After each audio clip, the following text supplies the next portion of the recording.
Greetings, and welcome to So You Think You Can Quest, the online, live-streamed Dungeons & Dragons-based game show with real cash prizes.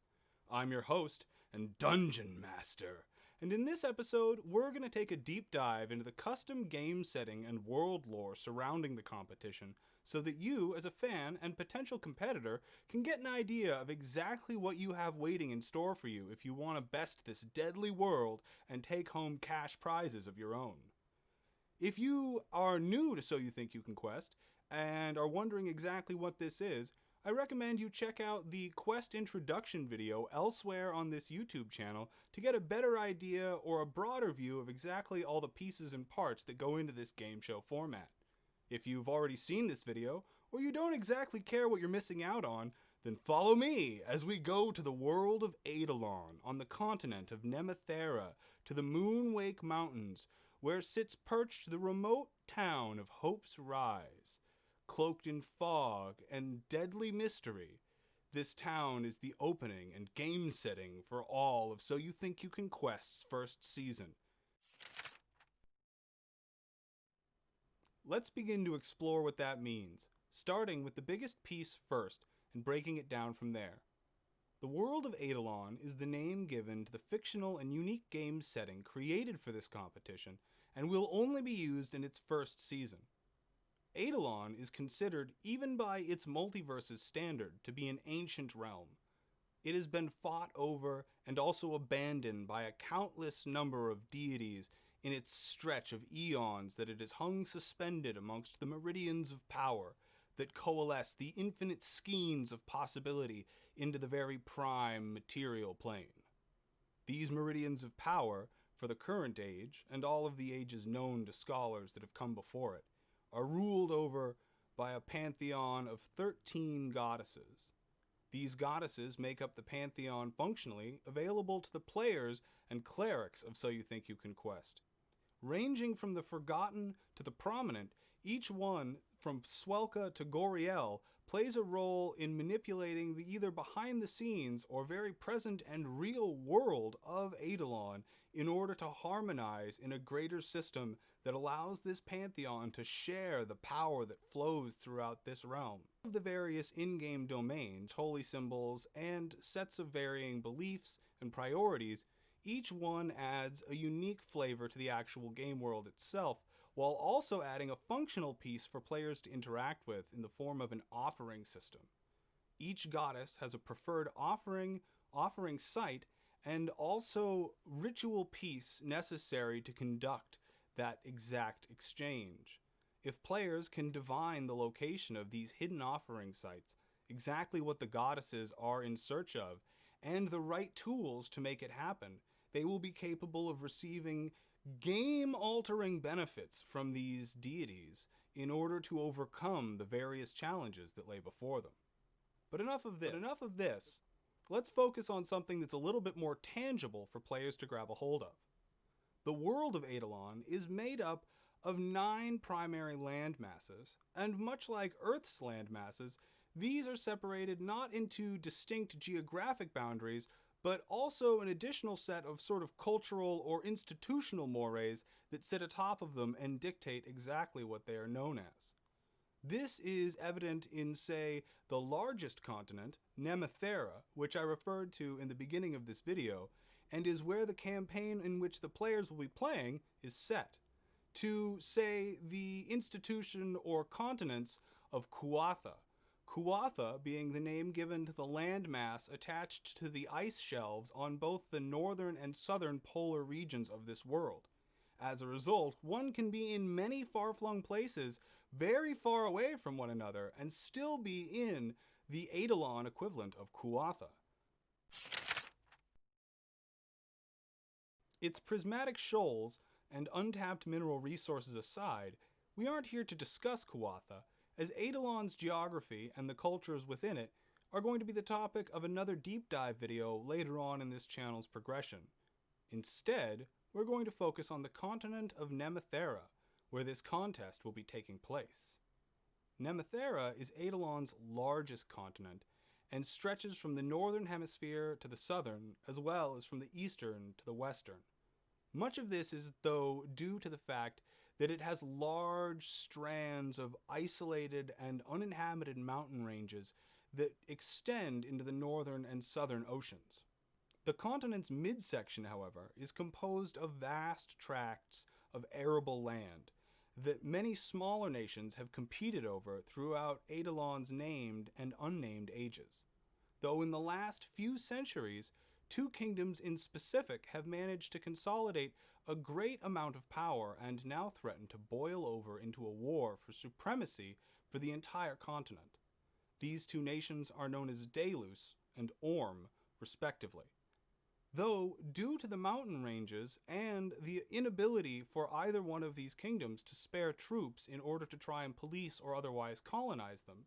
there are still many independent city-states that dot Nemothera's exterior. Our focus is on one of those. Along the northern border of Delos is where the foothills of the Moonwake Mountains begin, before stretching thousands of miles into frigid ocean water and terminating in the important city-state of Kylithia. This port city is one of the most vital in all of Eidolon, as it serves as one of the main arteries for all northern shipping lanes, and the amount of physical wealth that passes through its harbor cannot be overstated. For this very reason, Delos has managed to create a steady stream of overland traffic for merchants moving from its northern border to Kylithia and back, as any resources that can successfully survive this otherwise dangerous overland journey can be sold at exorbitant profits in the resource-hungry kingdom that is gearing up to boil over into war with its adversary and can use any edge that it might get its hands on. Because of this, and other factors that I'll explain in a moment, our city of play, Hope's Rise, has risen to a certain amount of prominence in the last several hundred years economically, serving as the only stopping point between Kylithia and the northern border of Delos. Hope's Rise has become the place in which all merchants, travelers, soldiers, and anyone hoping to make this journey are forced to resupply and otherwise bed down for precious morale reasons before they begin their march south or north again. But let's focus on the cultural aspect of this for a moment. The city of Hope's Rise, which sits perched at the end of an otherwise remote mountain valley in the center of the Moonwake Mountains, was originally founded by a group of religious pilgrims who, given a vision by the goddess Idala, was able to discover what is believed to be and commonly referred to as the First Cathedral, or the Cathedral of Ages. This is thought to be the first physical place in all of the world of Eidolon where Idala, the goddess of crafting and making, began to shape and remake the surface of this world so that it might please and also be able to make sufficient home for the other goddesses in the pantheon. Because of this, it has a special and pan-spiritual value across all of the world of Eidolon, whether one is religiously organized or only simply mystically inclined.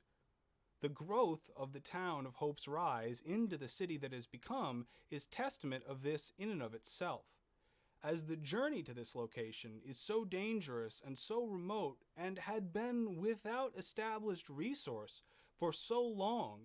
that the only way that it could have developed and people could have kept journeying here despite all of the odds was if they had remained dedicated to the idea and also received proof of their faith that this place was valuable in a mystic and supernatural sense, almost indescribable beyond words.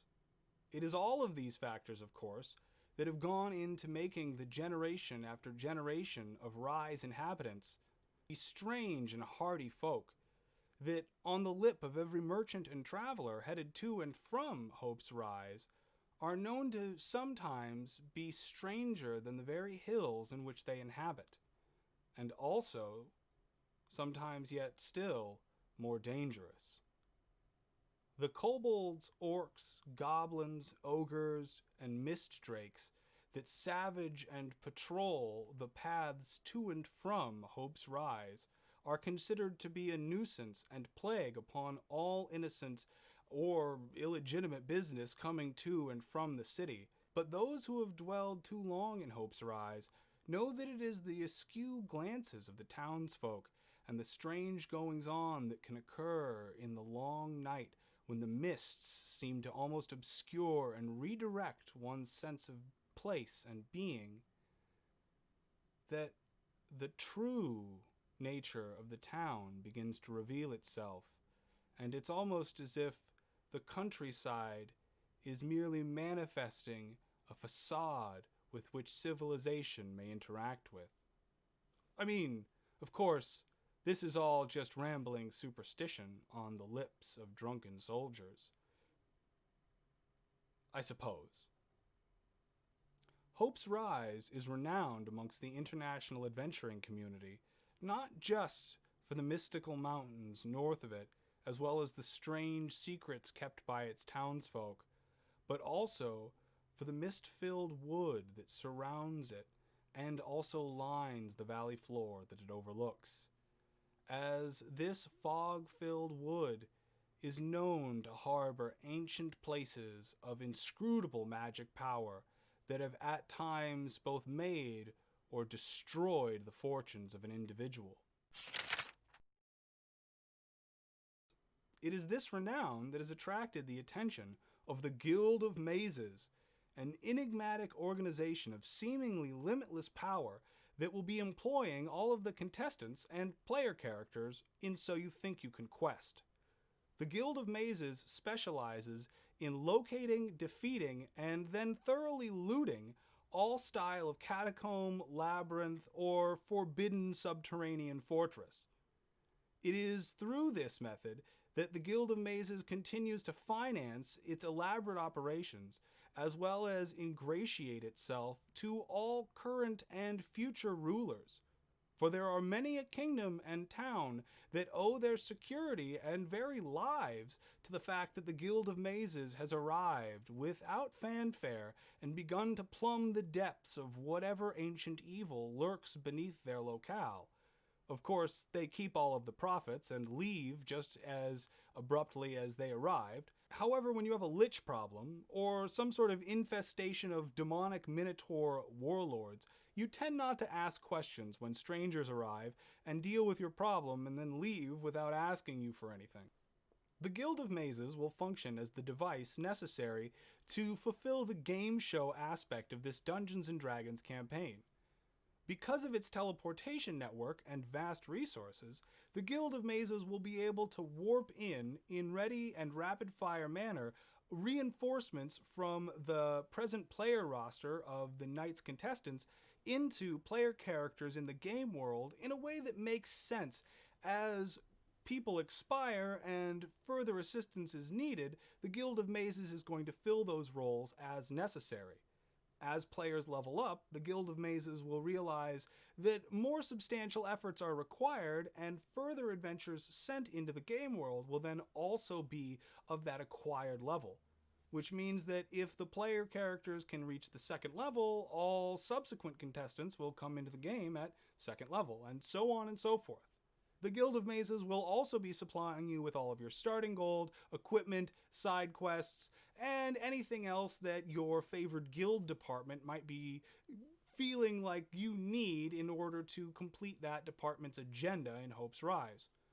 Side note, all player characters will be starting with a favored guild department, which represents which aspect of the Guild of Mazes this particular player character has come up in before being issued a standard pack and then shoved through one of the many doors in the Hall of Gatherings and out into the wilderness surrounding the town of Hope's Rise, being told to go figure it out. This favored guild department will also be accompanied by a unique zodiac moon sign assigned to all player characters that represents one of the various animals on Nemothera, as well as the nemesis of your soul and the material comfort that it finds most soothing. To recap, we've talked a little bit about the game world, the continent, the pantheon, the wilderness, and the city that will be at the center of play in So You Think You Can Quest's campaign for the first season. The Guild of Mazes, which we've also just mentioned, will be the primary organizing force as far as the plot devices are concerned, And if you have further questions about all of these, I recommend you can either go to the official So You Think You Can Quest public Discord or the official So You Think You Can Quest wiki for more information. These things are both linked to, of course, below this video.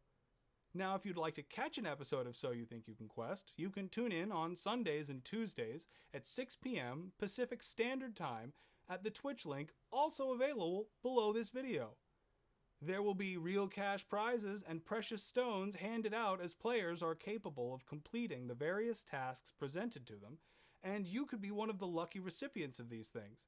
There are also, of course, prize drawings and special Patreon-only content that you can have access to if you're one of those generous few who finds themselves in the fortunate position to be able to give a little to this creative endeavor. If you'd like to play, you can fill out an application at soyouthinkyoucanquest.com by clicking on the Get Started button in the dragon's mouth or clicking on the application link provided below this video. Don't forget that So You Think You Can Quest is always raising money for community-selected charities, and this month and in November we will be helping to raise money for the Extra Life Foundation, who is helping to raise money for Children's Miracle Network hospitals. So, if you're an adventurer and you think you've got what it takes to maybe win yourself a precious stone or some cash from this DM's cloak pocket, and also put some charity money on the board for those out there who really need it, then only one question remains. So, you think you can quest?